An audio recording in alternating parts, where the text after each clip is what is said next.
Umoja wa Afrika AU umeisimamisha nchi ya Guinea Bissau kuweza kushiriki katika shughuli zake zote siku mbili baada ya jeshi kumpindua Rais Umaro Sissoco, ambalo ni kusitisha mchakato wa kumtangaza matokeo ya uchaguzi yaliyotarajiwa kutolewa hivi karibuni. Shirika la habari la AFP limeripoti kuwa mwenyekiti wa kamisheni ya AU Mahmoud Al Yusuf amethibitisha kusimamishwa huko, akisema hatua hiyo inachukuliwa mara moja kufuatia ukiukwaji na misingi ya kidemokrasia katika taifa hilo dogo la Afrika Magharibi linalozungumza Kireno. Mapinduzi hayo yalitangazwa Jumatano, ambapo jeshi lilisema limemuondoa madarakani Embalo na kumteua Jenerali Horta N.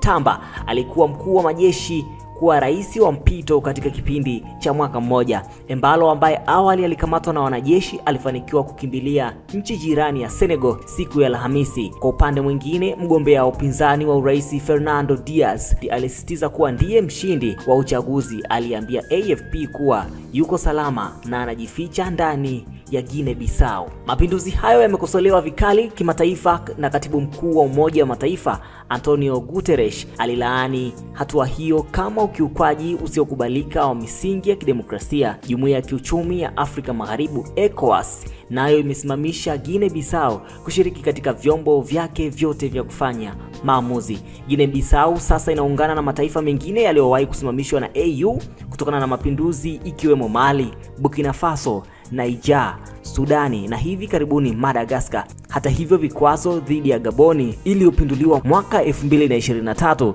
viliondolewa mwezi April. Nini maoni yako kuhusiana na swala hili? Umoja wa AU umeweza kusimamisha nchi ya Guinea Bissau kushiriki katika shughuli zote